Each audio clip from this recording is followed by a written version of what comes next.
Hello, fellow Good Omens fans! I wanted to talk a little bit about the upcoming Ineffable Con 5 and a bit about what's coming up on this channel.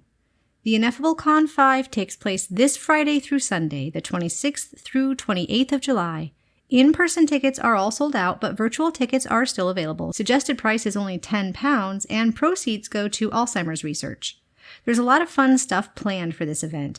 My friends and I have 2 panels on Saturday. One is a discussion on the themes of loneliness and belonging in Good Omens and how it relates to audiences and fans. And the second is a really fun one where we talk about a whole variety of clues and theories concerning Season 3 and vote on if we think they are clues or perhaps red herrings, and which theories we buy into and which ones we think might mean something else and why. This second panel is interactive. The audience can vote along with us live in chat, and the voting cards are linked in the description below if you'd like to participate or take a sneak peek at the clues and theories we've picked. There are literally hundreds out there, so we couldn't cover them all, but we tried to pick some popular ones as well as some that might be new to you. We also made some fun little trailers for our panels, which you can see if you click on the card up here or stick around to the very end of the video to see the latest trailer.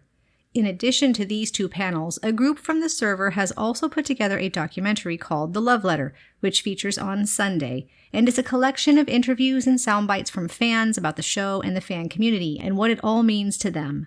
The big guests include Jim Anderson from Jim Anderson Studios. He was a guest last year and had so many interesting insights to share. He's a big fan himself and is really into Easter eggs and clues, and the con runners Rachel and Bethany are so lucky to have him back. In addition, Rich Keeble, who plays Mr. Arnold, the music shop owner, will be there. I have a question for him about those smiley faces on his shop wall and if he has any ideas what those might mean.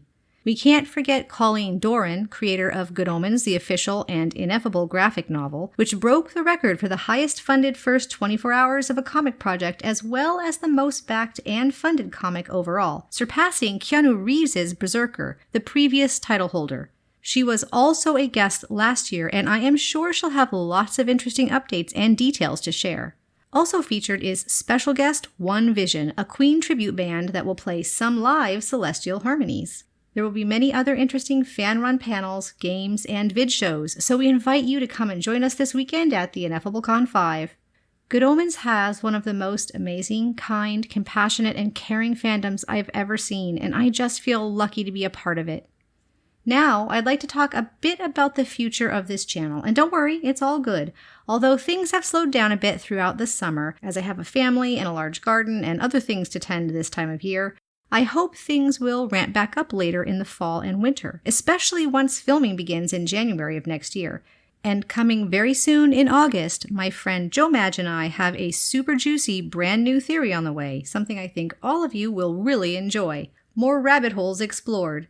In addition, I plan to make part 2 of the character ranking, covering the characters in Season 2, an in-depth character analysis of Jimbriel, and potentially a few really fun fan videos and parodies, so I hope you stick around for all of that.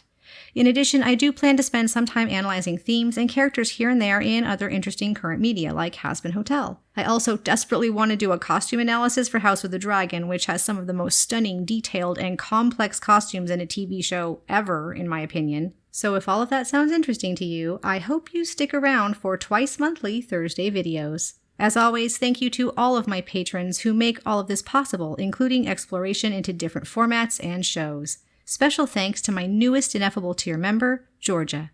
And also, thanks to you, the viewer. I hope to see you next week for that exciting new Good Omens theory I mentioned. And as always, thanks for watching!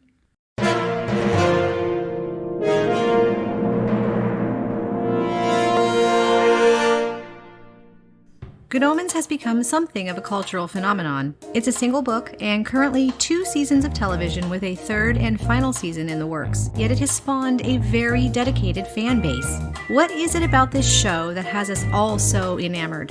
The answer is, of course, complicated, and it's going to vary from person to person, but my friends and I wanted to explore one idea, one theme that we think a lot of fans can relate to.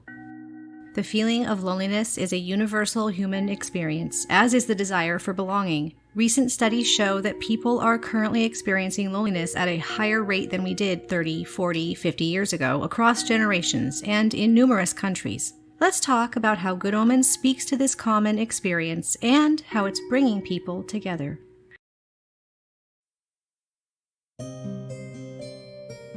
Adam's choice of belonging to humans instead of belonging to something else. And where Crowley might find comfort and confidence in being an individual, I feel like Aziraphale finds it daunting and scary. Like you said, that results in loneliness for everybody and unhappiness and possibly the end of the world. I think finding the matchbox for Muriel was actually probably one of those moments where where they might have really felt like, oh, somebody might actually notice me. But friendly doesn't always mean that you're not lonely. So a loneliness that can come as a result of being in an abusive relationship. So they would meet in lines for book signings, and then they would fall in love and get married, and so you'd have a 1 and a 0 walking down the street together. It was a nice day. That's more like it.